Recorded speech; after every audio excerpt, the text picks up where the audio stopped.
Sesungguhnya tiada sunyi seseorang manusia daripada buat dosa kepada Allah. Sama ada dengan sebab tidak junjung perintah dan suruhan Allah ataupun kerana tidak menjauhi tegahan Allah. Itu dosa. Manusia ni dia boleh buat macam-macam dosa. Satu, hak Tuhan suruh dia tak buat. Tuhan suruh semayang sehari 5 kali, dia nanti ambil daripada 5 tu nanti tergelincang 1-2 semayang. Paling ramai orang tergelincang subuh, tergelincang. Hari kerja dia boleh semayang. Hari cuti, dia cuti semayang sekali. Ramai. Ada orang buat kajian tuan-tuan tentang orang tak semayang ni. Buat kajian kepada budak-budak asrama, termasuk asrama Sekolah Menengah Kebangsaan Agama, SMKA. Tu dia persentage yang dia present, kita dengar pun sejuk kaki. Mereka hanya semayang waktu duduk di asrama, balik rumah tak semayang. Bila ditanya pasal apa tak semayang, pasal mak ayah tak semayang. Itu finding yang mereka dapat hasil daripada kajian yang dibuat. Maknanya kita bercakap soal semayang ni, kita benda ni terlalu fundamental, benda ni kita kata terlalu basic, terlalu asas. Cerita semayang ni, hak asas tu pun fail ramai muslimin dan muslimat yang dirahmati Allah sekalian. Itu dosa. Dosa apa? Dosa kerana tak buat apa yang Tuhan suruh. Dan dosa juga ialah kerana buat benda hak Tuhan larang. Ni pula satu lagi dosa. Tuhan tak bagi, hak tu dia pergi buat. Contoh apa? Biar bagi anak bini tak jaga aurat. Tuhan suruh. Aurat laki-laki tang mana, aurat perempuan tang mana, tak jaga. Nak keluar pergi kerja saja pakai, balik duduk di rumah apakah, orang duduk main di rumah, dia tak jaga. Dia tak jaga. Kerana tidak jaga tu, dia melanggar suruhan Allah. Dia berdosa. Ini semua dia panggil dosa kering. Dosa kering. Hari-hari duk buat dosa-dosa yang sama. Baik, itu dua. Dia kata, maka yang disuruh Allah kita junjung itu ada banyak, daripada segala yang difardukan dan daripada segala yang diwajibkan oleh Allah Subhanahu wa taala, dan tegahnya itu pun banyak juga. Dia kata hak Tuhan suruh pun banyak, manusia tak buat. Hak Tuhan larang tak bagi buat pun banyak, manusia buat. Sama, dia kata. Daripada segala yang difardukan dan segala yang diwajibkan dan segala yang ditegah itu pun banyak juga. Maka apabila tiada dijunjung akan suruh Allah dan tiada stop daripada melakukan yang ditegah Allah, maka dia dianggap derhaka Allah. Derhaka Allah. Dan apabila derhaka, berdosa ia. As simple as that. You tak buat apa yang Tuhan suruh, you berdosa. You langgar apa yang Tuhan larang, you berdosa. Benda tu simple. Dia kata, itulah yang dibuat oleh manusia hari-hari. Kemudian, tiap-tiap seorang yang berdosa itu, apabila ingat dan sedar akan dirinya buat dosa, segeralah minta ampun kepada Tuhan dan segeralah taubat daripada memperbuat dosa itu dengan taubat yang cukup syaratnya. Dia kata taubat ni dia ada syarat dia. Apa dia syarat dia? Yang pertama, segera stop. Syarat yang kata taubat tu apa dia? Kesalahan yang kita buat tu stop immediately, serta merta, on the spot. Stop. Satu. Yang kedua, menyesal. Menyesal pasal kita pergi buat benda tu. Sesalan itu kena ada. Yang ketiga, berazam untuk tidak ulang lagi. Kena ada satu azam, aku tak buat dah benda ni. Yang keempat, kalau sekiranya dosa itu melibatkan kita dengan orang lain, dosa kita dengan orang lain, bukan dengan Allah saja, kita dengan orang lain, kena pergi settle dengan orang tu dulu. Selagi tak settle dengan dia, dengan Allah tak settle. Apa dia benda yang melibatkan kita dengan orang lain? Apa dia? Kita hutang duit dia tak bayar, lepas tu pergi minta ampun kat Tuhan. No, Tuhan kata hampir settle dengan dia dulu. Apa dosa kita dengan orang yang Tuhan tak mau masuk campur selagi kita tak settle dengan dia? Apa dia?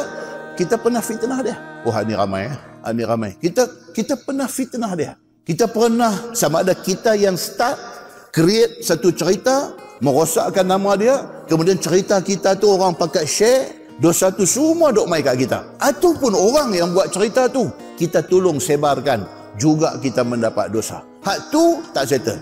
Allah Subhanahu wa taala kata yang tu hang kena pergi settle dengan dia dulu.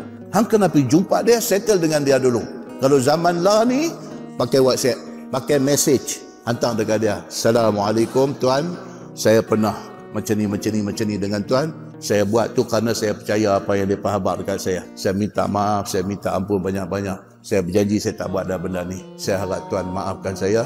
Saya tak mau bawa balik dosa ni sampai ke akhirat esok. Kita settle tahun ni. Sekurang-kurangnya buat macam tu. Berapa ramai manusia yang buat fitnah dekat orang tak pernah minta maaf.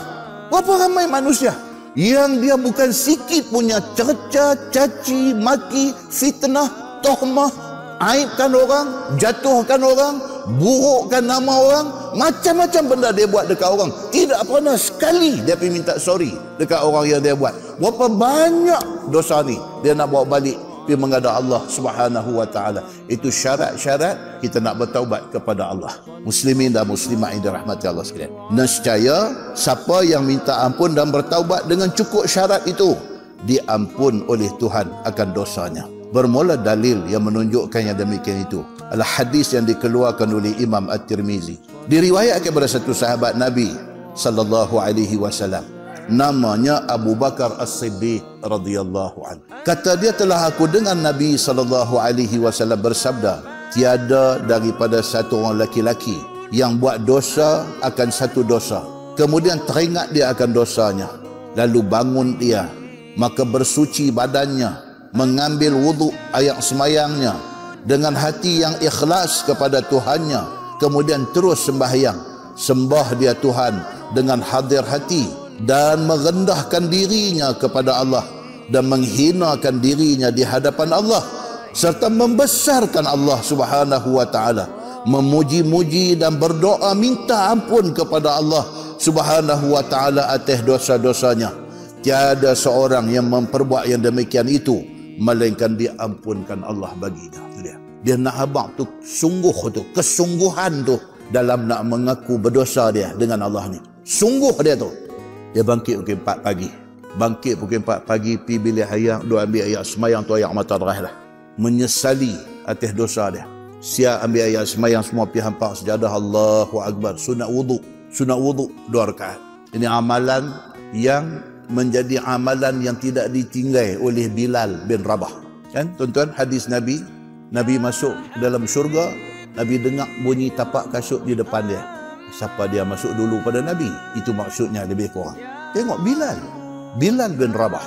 Bila Nabi balik mai ke dunia ni, Nabi tanya Bilal. Dia kata, Bilal, apa satu benda istimewa yang hang buat?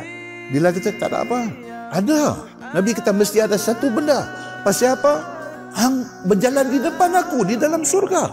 Bilal kata, tak ada ya Rasulullah. Ada. Cuba ingat tengok apa. Bilal kata, dia kata, dia bila ambil ayat semayang, dia akan semayang. Ulama buat kesimpulan kata itu sunat wuduk. Tidak disebut sunat itu sunat wuduk. Tetapi apabila berwuduk, sunat 2 rakaat. Itu dipanggil sunat wuduk. Kalau cari hadis tentang sunat wuduk, tak ada. Tapi apabila sunat itu dibuat selepas berwuduk, maka dipanggil sunat itu sunat wuduk. Itu cerita dia. Maka dia ambil kesimpulan, kata apa? Di antara amal istimewa yang Bilal buat ialah apabila dia berwuduk, dia sembahyang sunat wuduk. Kita dah dengar macam tu, kita jangan tinggal. Kita bangkit pukul 4, pukul 4.30, pukul 5 pagi, ambil ayat semayang, Allahu Akbar, sunat wuduk dulu doa. Lepas itu Allahu Akbar, tahajud doa. Merayulah kepada Allah atas dosa-dosa kita. Merayu, minta Allah Subhanahu wa taala ampunkan kita. Tuan-tuan, siapa buat siapa tahu. Dia punya kelebihan orang yang duk bangkit malam ni. Satu bisan abang saya. Tu bisan dia, orang Lok Stang.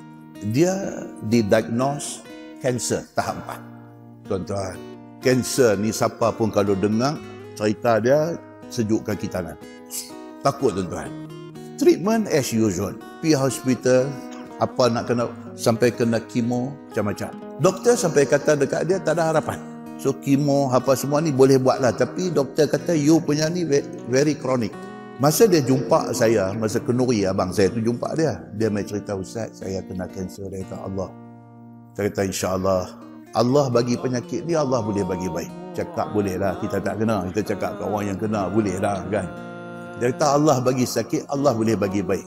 Takkan kita nak kata, Allah habis yang. Tak boleh. Kita kena cakap confident. Kita kena kata dia, Allah bagi sakit tu, Allah boleh bagi baik. Ya, saya pun percaya. kahwin anak abang saya yang berikut tu, jumpa pula dia. Nampak dia ceria. Saya pergi kata, Haji, saya tangan salam. Ustaz, Alhamdulillah Ustaz. Dia kata, Allah, miracle. Dia kata, saya doktor sahkan total recover. Sel kanser dah tak ada Ustaz. Saya tanya dia, last kali pergi berubat di mana? Saya macam biasa, hospital macam biasalah treatment. Tapi doktor memang dah sumpah saya, dia kata. Doktor kata tak ada harapan. In fact, doktor kata dekat saya, you ada 3 bulan lagi. Saya tak apa. Saya percaya satu aja. Benda ni Allah aja yang boleh nak bagi baik, nak bagi lega, nak bagi apa, Allah aja, dia kata.